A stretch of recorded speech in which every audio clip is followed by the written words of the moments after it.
Hey everybody, thanks for joining me again. Welcome back to my channel.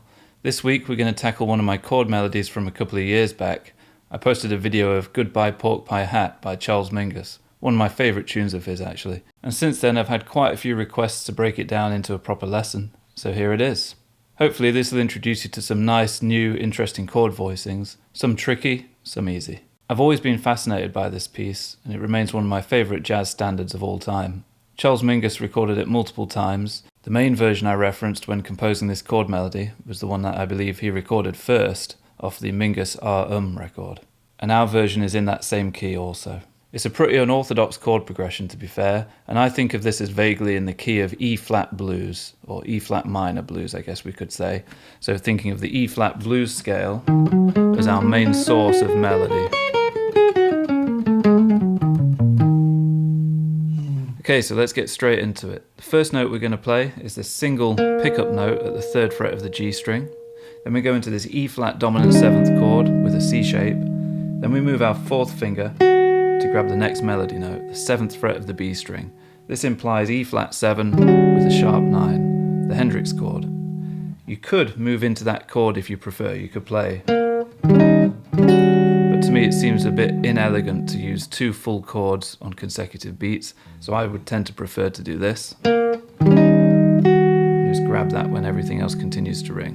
And then we're going to replay those last 2 melody notes again as single notes, 4 and 7 on the B string, and then into this beautiful voicing for a B13. One of my favourite voicings. Can be a little stretchy, but you get used to it with practice, of course. You've got the 7th fret on the low E, there's your root, kill the A string. 7th fret on the D string, that's your flat 7. 6th fret of the G string, there's your 9. 4th fret of the B string, that's your major 3rd, and then bar the top string to get the 13 on top.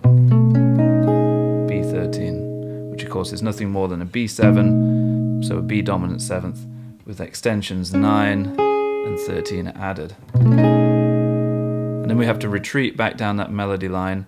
And as always with chord melody or any solo guitar playing, you want to keep everything ringing out as much as you can.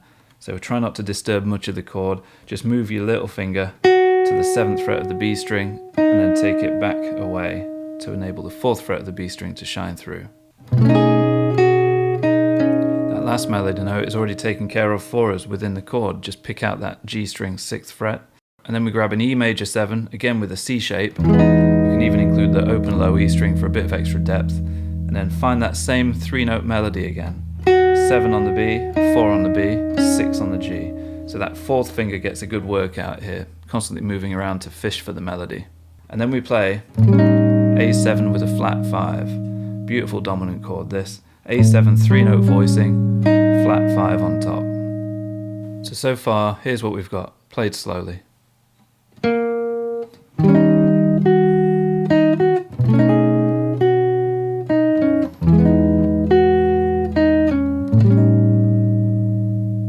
Like anything that's played chord melody style or played as a solo piece, the magnifying glass really is going to be on your technique and how cleanly you can play things, so do make sure that it sounds really tidy. As always, I have all of this neatly typed out in tab and notation, Guitar Pro and PDF formats. Head over to the links in the description if you'd like to get hold of them. My Patreon page gives you access to all of my lessons, past, present and future, or you can just get hold of this one individual lesson at the Gumroad link. Either way, thank you so much for your support. Now our next phrase is going to feature that beautiful blue note, the flat 5, from the E-flat minor blues scale.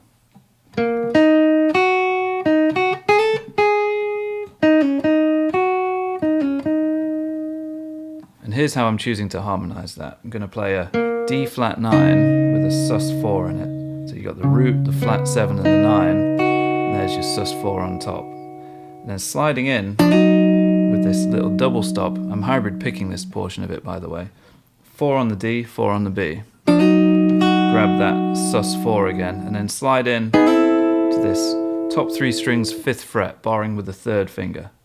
And then we come down to B13 again, but this time instead of playing it this way, we're playing it like this, which is a really nice voicing. You've got the root, the flat 7, so again skipping the string in between, major 3rd, 13. And then the rest of the melody, back to this D flat 9 sus, and then this E flat 7 sus, before resolving that sus to the major third. You could think of that as a 2-5 as well if you like a B flat minor 11 going to an E flat 7. But to keep things simple, we could be just thinking E flat 7 with a sus 4, and grab that B string 4th fret. So here's the second phrase played slowly.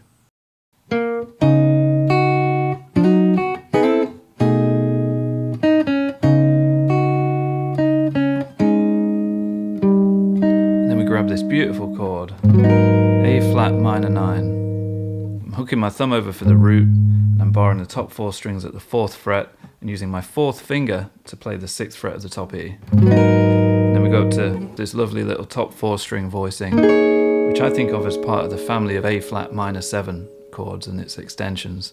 This would be, I guess, an A flat minor 11, because you've got the 9, the 5, the root, and the 11 on top.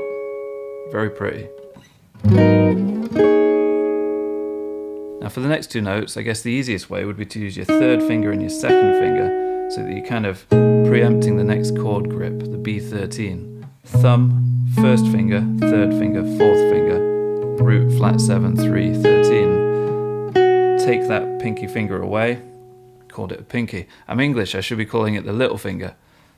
Never mind. So take that little finger away, whole tone lower, and you've revealed the note for the next melody. And then replay those 2 single melody notes again on strings G and B before going to this interesting voicing for an F minor 7. Or an F minor 7 type of chord, I guess. Again, it's probably a minor 11 thinking about it, because you've got the 11 here. Fret-wise, from the A string down, this is 11, 10, 10, 11, 11. Now I'm going to let you into a little secret here, one of my little life hacks. So this is an A flat 6-9 chord. That's how I would primarily think about it. But I know that in the key of A flat, my relative minor is F, the 6th degree of the scale.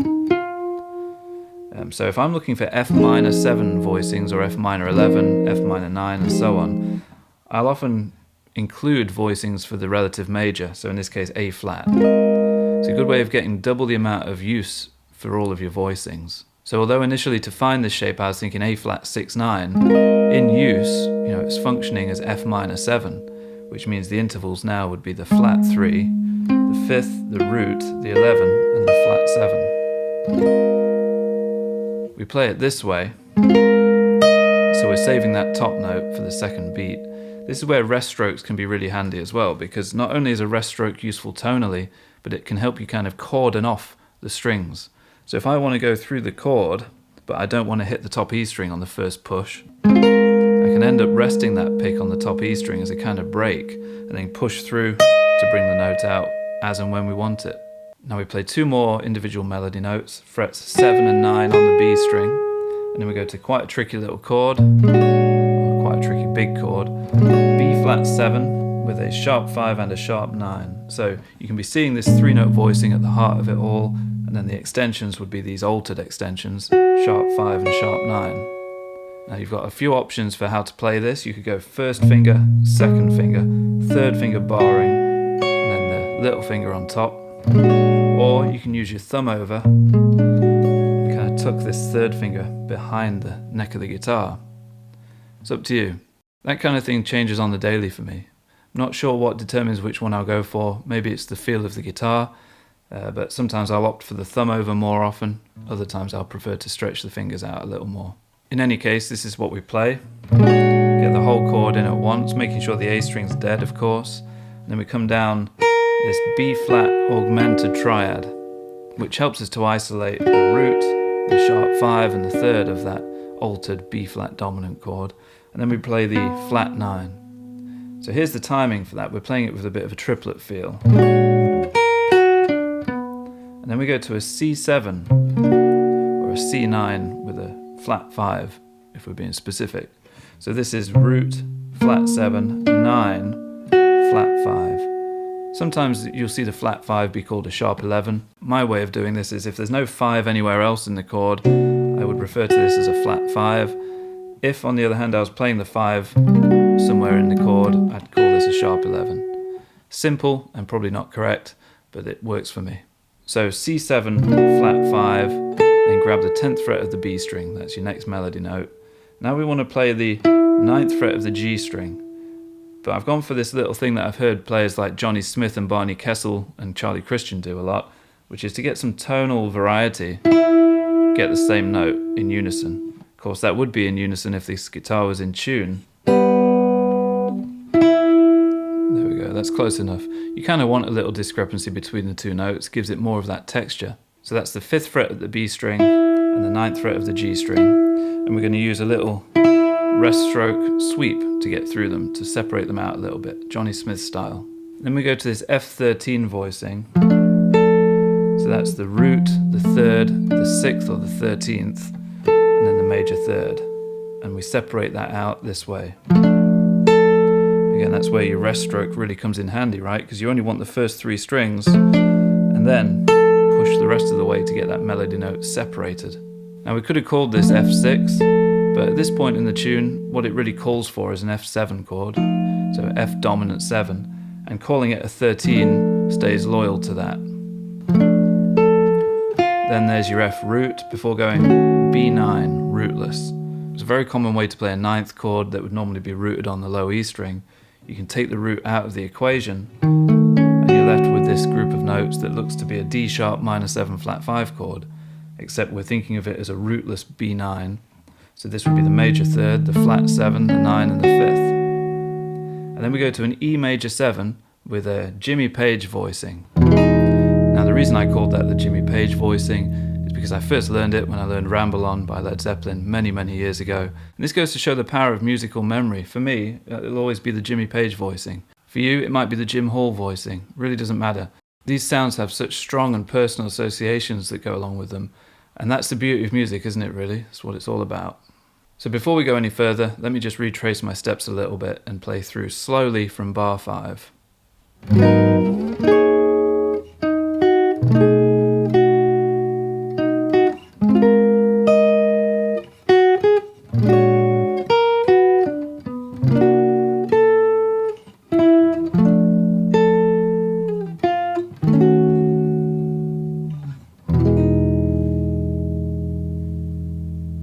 Next, a little touch of Wes.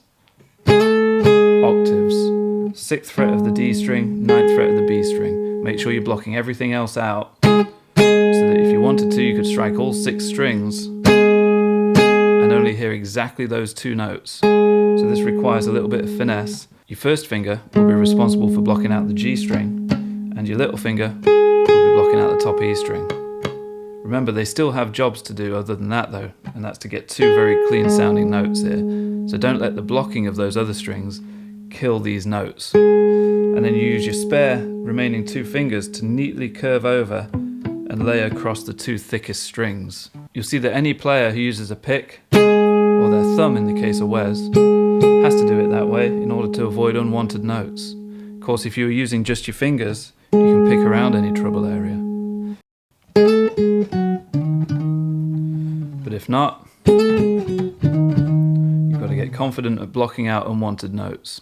After those octaves, we're going to go to this A13. Think of this as a 3-note voicing at heart with a 13 on top. Root, flat 7, 3, 13. Then I give that top part of the chord another hit before sliding into this A flat 7, then hooking the thumb over to complete the shape.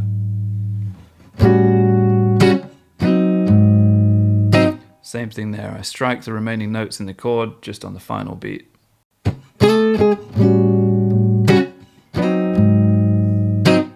Just gives it a bit more of a rhythmic feel. Then we're going to walk the bass chromatically from A flat to A to B flat, where we form a B flat 7 bar chord. Tricky little movement here, take that pinky finger away, call it a pinky again. Take your 4th finger away, drop that 2nd finger's knuckle down to bar the B string, 7th fret, to bring that sharp 5 in again. And then 2 individual melody notes, 8 and 6 on the G string. And then a gorgeous D flat 9 with a sharp 5. Follow the melody down.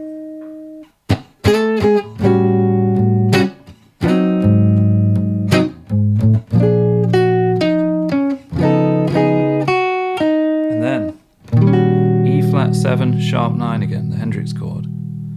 On this one I'm doing something that I do quite a lot, which you'll have seen in my other videos, where to thicken it up I'm barring the bottom string as well as the A string. And you have have to do that with the tip of the second finger.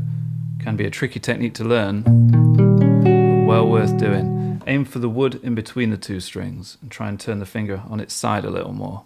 After giving that chord a second hit, we go to a B9, which we play very much like we played that B13 earlier on, except we don't need the top note. So we have the root, the flat 7, the 9 and the third. And then we're going to go down to the open low E string.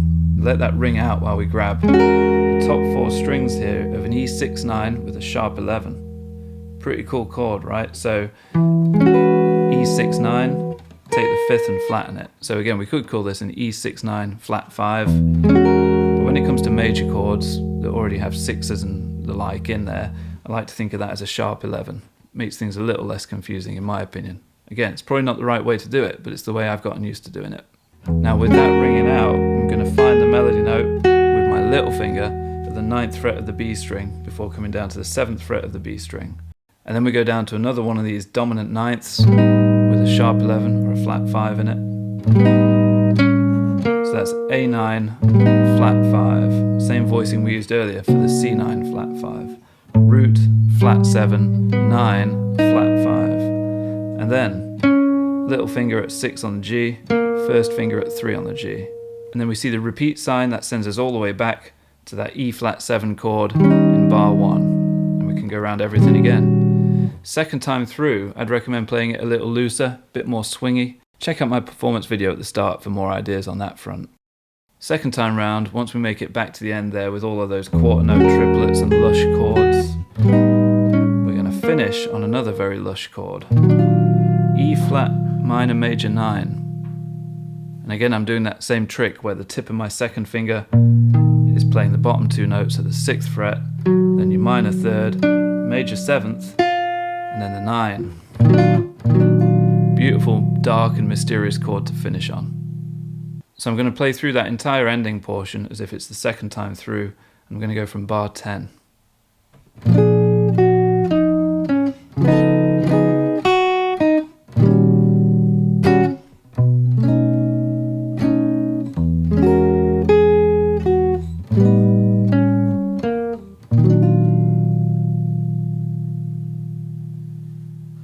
And there we have it, a nice and slow, real bluesy chord melody. It's very important to try and play this with a good loose swing feel.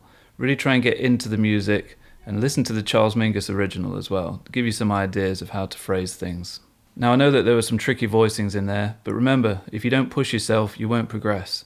And some of these things are going to feel impossible at first, but don't write yourself off so easily.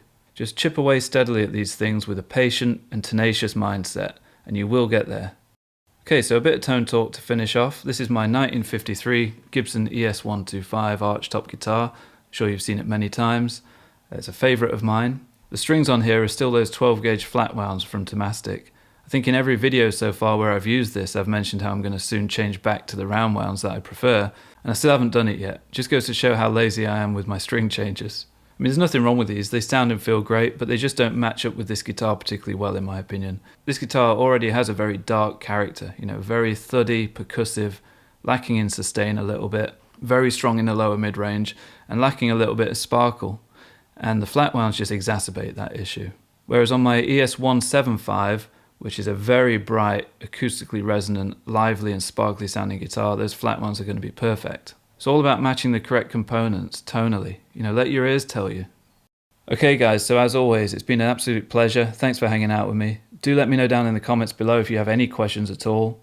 And let me know how you're getting on with these pieces. I really do want to hear back from you. Also, don't hold back on booking in for those one-on-one private Zoom lessons. You can do that at the TidyCal link in the description. I look forward to meeting you. Alright, see you all next time for something completely different.